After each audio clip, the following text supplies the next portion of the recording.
Bom dia! Hoje iremos falar sobre Elizabeth von R. E antes da nossa apresentação oficial, eu irei contar brevemente um pouco da história dela, ok? Vamos lá! Elizabeth era a mais nova de 3 irmãs e muito apegada a seus pais. Porém, após o problema de vista de sua mãe, ela se apegou muito mais ao pai, que desviou para ela o carinho antes destinado ao filho homem que ele não teve. Isso fazia de Elizabeth uma pessoa alegre, confiante e muito independente, o que preocupava seu pai, dizendo que isso seria um empecilho na hora de arranjar o marido. Porém, Elizabeth tinha um sonho em seguir uma carreira musical e estudar. Ela se rebelava quando pensava que teria que largar tudo isso por um matrimônio. Durante muito tempo, seu pai escondeu que sofria de uma enfermidade cardíaca, até que um dia o levaram inconsciente para casa. A partir disso, Elizabeth se intitulou sua enfermeira, não saindo do seu lado dia após dia, noite após noite. Elizabeth, inclusive, renunciou à sua vida social para ficar ao lado de seu pai, até o dia de sua morte. Foi nessa época de convalescença que se iniciou a enfermidade de Elizabeth, sentindo muitas dores na perna direita, a mesma na qual ela apoiava a perna inchada de seu pai. Seu pai faleceu 1 ano após o ataque do coração. Após terminar o ano de luto, sua irmã se casou com um homem inteligente e de boa posição, porém birrento e muito egoísta, sendo Elizabeth a única que o acusou para a infelicidade do lar de sua mãe. O casamento de sua segunda irmã com um homem delicado e atencioso fez com que Elizabeth repensasse a ideia de casamento, antes sendo vista como algo muito sacrificante.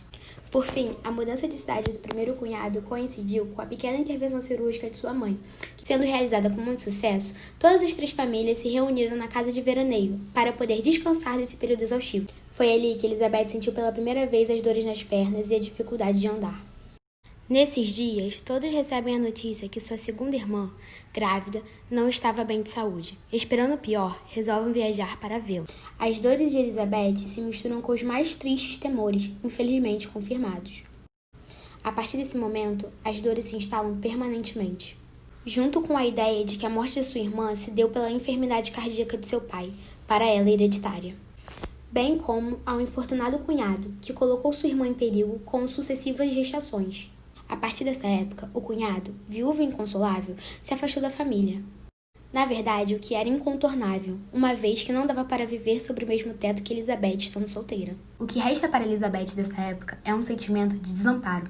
É uma sensação de que ela não poderia dar um passo à frente, por não poder constituir sua família. Contudo, Freud entende que as dores de tristeza, frustração e desamparo são humanos e que só levam a compadecer o sujeito, mas ainda não são causais da neurose, nem ajudam a entender o porquê do desfecho teria de ser uma incapacidade dolorosa no seu quadro clínico. Mas Freud insiste, animado pela firme convicção de encontrar no inconsciente as determinações e o motivo dos sintomas histéricos. As associações que vão se produzindo a partir daí permitem compor a história secreta de seu sintoma, isto é, na rede de relações e prestígio que o pai a proporcionava, que acaba se perdendo com sua morte. Apenas seria possível deduzir que, a partir desse momento, Elizabeth empregava em sua vida a dor somática como um símbolo da dor psíquica. A confissão de sua história não produziu modificação alguma no quadro clínico, mas Freud insiste animado pela firme convicção de encontrar no inconsciente as determinações e motivos para o sintoma histérico. Ela mesma interpreta ser do pai a marca da dor. A perna inchada do pai marca um lugar em seu corpo, justamente onde ele apoiava a sua perna quando ela trocava as suas ataduras. A série de associações se inicia na análise com o pai. Passa pelo amor de um rapaz que, por ser do gosto de seu pai, fazia pensar que no matrimônio não precisaria renunciar a nada para chegar na revelação de que o seu segredo guardado era um segredo para ela própria, seu amor incestuoso pelo cunhado. Elizabeth lembra, em análise, a tristeza de sua viagem à cidade onde estava sua irmã, as dores que se intensificaram, a angustiante marcha através do jardim até a fúnebre casa, o leito de sua irmã morta lhe dar o consolo de sua companhia, quando, neste mesmo momento, cruza por sua imaginação, como um raio atravessado pela tempestuosa escuridão, um pensamento diferente. Agora ele já está livre e pode me fazer sua mulher. Pensamento inconsciente, que nem sequer chegou à consciência no seu momento, mas que foi portador de uma verdade intolerável, da qual o sintoma se cria em um monumento. Temos aqui a pulsão em luta, pulsão que exige satisfação, mesmo na dor, em luta contra os ideais do eu, que tem que ceder e admitir que, mesmo julgando suficientemente forte para renunciar à ajuda de um homem, sua fria natureza começava a se derreter por querer o amor de um homem. Temos aqui o sintoma realizando o desejo, Desejo que é tanto de não ceder do prestígio advindo do pai, como de se situar que este desejo não anda, não caminha e que no seu desejo de reconstruir seu lar não poderia prescindir do amor de um homem.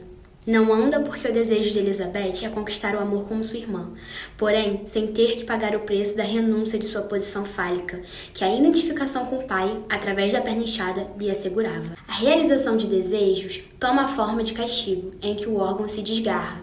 O ato de não poder andar e sofrer intensas dores não deixa de ser uma forma sintomática em que se realiza o desejo inconsciente, que em sua perna endurecida coloca como pergunta, claramente na sua enunciação, como questão do próprio sujeito, que sou como mulher. Então foi isso. Agora fiquem com a parte 2 do nosso trabalho, apresentada pela Marilise e pelo Rafael.